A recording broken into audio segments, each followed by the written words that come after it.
Good morning, students. Let's start our revision of chapter 38, that is comprehension of unseen passage.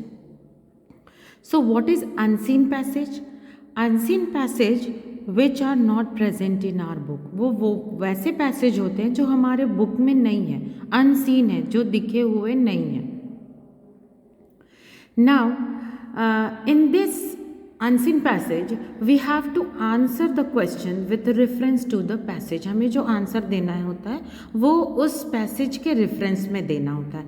That means there are some questions जो कि उस passage पे based होता है and हमें उसको आंसर करना पड़ता है उस पैसेज को पढ़ करके. I think you all have already done the unseen passage. Now, how to solve the passage? Some points which we have to keep in our minds. कुछ points हमें अपने दिमाग में रखना होता है पैसेज को, अनसीन पैसेज को सॉल्व करने से पहले. अनसीन पैसेज में हर तरह के क्वेश्चंस इन्वॉल्व किए जाते हैं. कंप्लीट सेंटेंस के फिल इन द ब्लैंक्स होते हैं, short questions, multiple choice question, grammatical questions, grammar based questions होते हैं, आपके फिल इन द ब्लैंक्स होते हैं. इस तरह के क्वेश्चंस इसमें होते हैं. Now comprehension means a complete and it gives a perfection to the student to grasp the meaning of passage. In the passage there are variety of exercises like completion of incomplete sentence. आपको जो incomplete sentence है उसको complete करना है, fill in the blank, short answer type question, etc.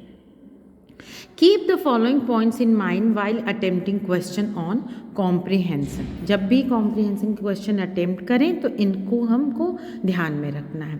ये इस type के unseen passages जो हैं वो हमारे स्कूल लेवल पे एंड हायर लेवल के एग्जाम्स में भी आते हैं. Read the passage twice to understand the theme and the central idea in the passage. एक बार नहीं, 2 to 3 टाइम्स हमें इसको पढ़ना चाहिए ताकि इसके आइडिया को हम इस पैसेज को समझ सके. After reading the passage answer the question और tick the correct alternative with ever is asked based on the passage. Do not give the answer out of passage. कभी भी आंसर जो है वो आउट ऑफ पैसेज नहीं देना है, always उस पैसेज से related. Go through the question and then answer them. पहले आप क्वेश्चन को पढ़ें देन उसको आंसर करें. Answer should be written in your words. आपको अपने वर्ड्स में लिखना है, बट वो आपके वर्ड्स हो सकते हैं बट वो रिलेटेड वर्ड्स उस पैसेज से होंगे. हमें अपने सजेशंस नहीं देने हैं. Do not give any comment और ओपिनियन ऑन द पैसेज. ये मैंने अभी डिस्कस कर दिया. आपको अपना कमेंट या ओपिनियन नहीं देना. Answer should be clear, brief and up to the mark. Answer the question which are based on the unseen passage should be to the mark. उसका आंसर to the mark होना चाहिए. Avoid any unnecessary details. और बिना ज़रूरत की चीज़ें हमें नहीं लिखनी है, unnecessary डिटेल नहीं डालनी है. Use the same tenses in answering question in which they are asked. जिस फॉर्म में क्वेश्चन पूछा गया, जिस टेंस में, आपको उसी फॉर्म में उसको आंसर करना है. Recheck your answer, correcting spelling and grammatical error. हमें क्या करना है, रीचेक करना है आंसर को, ताकि अगर कोई ग्रामेटिकल मिस्टेक्स हो, कोई स्पेलिंग हो तो उसको हम ठीक से कर पाएँ. Now some solved examples are given in this chapter. I think आप लोगों ने उनको पहले कर लिए होंगे.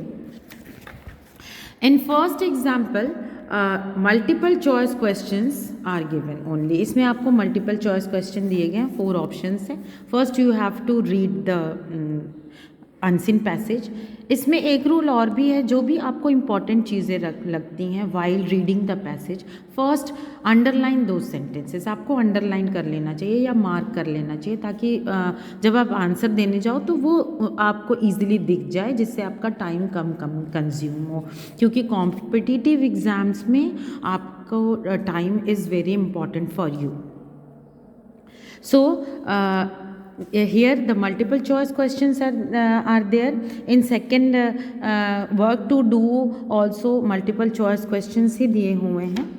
आपके लेवल में I think no, in last example 3, that is read the passage carefully and answer the question, some question answers are also given.